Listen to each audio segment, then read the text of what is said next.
بعد جس پہ عدالت نے آرڈر کیا ہے، ہمیں خان صاحب کے پاس کوئی کاغذ پین لے جانے کی اجازت نہیں ہوتی تھی،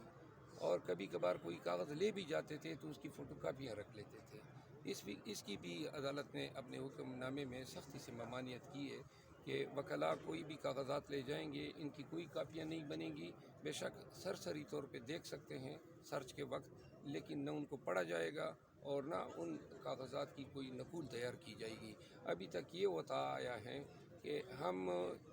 جب بھی کوئی کاغذات لے کر جاتے ہیں وہ کاغذات ہم سے رکھ لیتے ہیں۔ الیکشن کے ایام میں ہمیں بڑی تکلیف ہوتی تھی، کیونکہ جن حلقوں کے امیدواروں کے نام ہمیں یاد ہی نہیں رہتے تھے اور بہت سارا کام ہوتا تھا، تو وہ سارے نقول پہلے سے اسکین کر لیتے تھے،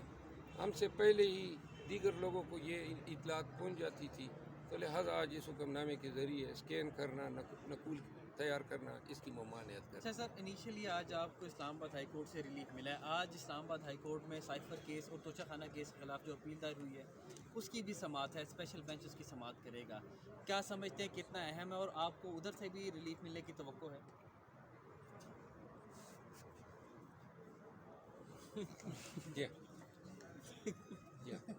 الیکشن کے فوری بعد عمران خان کی سزاؤں پہ یہ کیس لگ رہے ہیں پہلی بار، اور نواز شریف صاحب کو بھی آتے 2 ہفتے میں یہاں سے ریلیف مل گیا، تو کمپیریزن تو ہے نا کہ عمران خان جیل سے باہر آتے کب دکھائی دے رہے ہیں ان کیسز کے بعد؟ دیکھیے، یہ اپیلیں جو ہے انتہائی اہمیت کی عامل ہے، کیونکہ ان اپیلوں میں اگر آپ ان کو پڑھیں گے، جو ٹرائل ہوئے ہیں اور جن ٹرائل کے ذریعے انصاف کا مذاق اڑایا گیا، جس طریقے سے خان صاحب کو جو ہے صورت میں تمام قانونی تقاضوں کو پامال کرتے ہوئے سزائیں دی گئی ہیں، اور اس عمل میں سزائیں حاصل کرنے کے لیے قانون کا کباڑہ کیا گیا، تو لہٰذا اپیلیں جو ہیں وہ بڑی اسٹرانگ ہیں، اور جو ٹرائل کورٹ کے جج صاحبان کی جو صورت ہیں، جو ان کی غلطیاں ہیں، فاش غلطیاں، اور وہ فاش غلطیاں بھی اس طرح نہیں ہیں کہ کوئی قصداً نہیں ہوئی ہیں، قصداً انہوں نے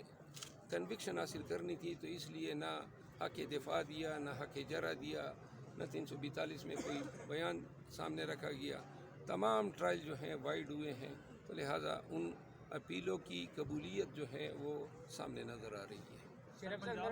سر بتائیے گا، پنجاب اسمبلی ابھی مکمل نہیں ہوئی، مخصوص نشستیں ابھی جو ہے نا وہ سنی اتحاد کونسل جو کہ آپ کے اتحاد ہے اس کو نہیں ملی، اور اسی طرح جو ہے نا وفاق کے اندر بھی اسی وجہ سے جو ہے نا صدر نے یہ رکوا دیا ہے کہ اسمبلی ابھی مکمل نہیں ہے تو اجلاس نہیں بلا سکتے، تو کیا سر پنجاب اسمبلی میں اگر مخصوص نشستیں نہیں ملی تو وزیر اعلیٰ کا جو انتخاب ہو رہا ہے وہ سر رکوا سکتے ہیں مطلب عدالت کے تھرو آپ لوگ، یا نہیں؟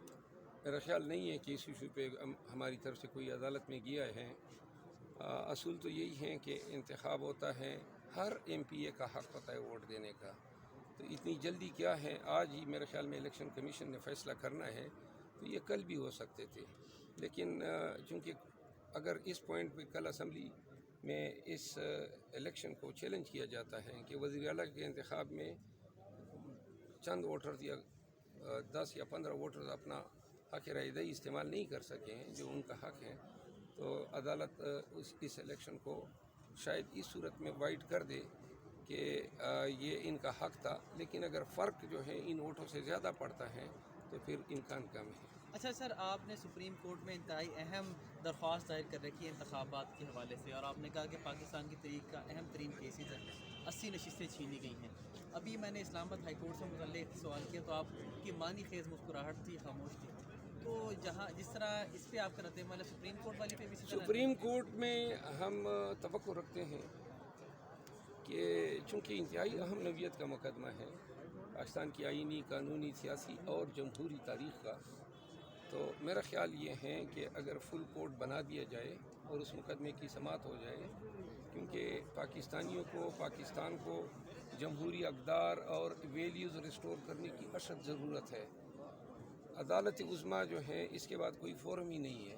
لہذا پوری قوم کی نظریں جو ہیں سپریم کورٹ آف پاکستان کی طرف لگی ہوئی ہے کہ یہ اتنا بڑا ڈاکہ جو پڑا ہے عوام کے مینڈیٹ پہ، اس کو supreme court of Pakistan undo کر سکتے۔ سر، عمر ایوب صاحب کے ساتھ بھی اس طرح بغل گیر ہوں گے جس طرح بیرسٹر گور کے ساتھ ہوئے ہیں؟ تاثر یہ جا رہا ہے کہ شاید آپ کے اختلافات ہیں ان سے؟ نہیں، میری عمر ایوب صاحب کے ساتھ کوئی اختلافات نہیں، وہ میرے بھائی کی طرح ہیں، اور ہم کبھی بھی ملیں گے، جب بھی ملیں گے انشاءاللہ بغل گیر ہوں گے۔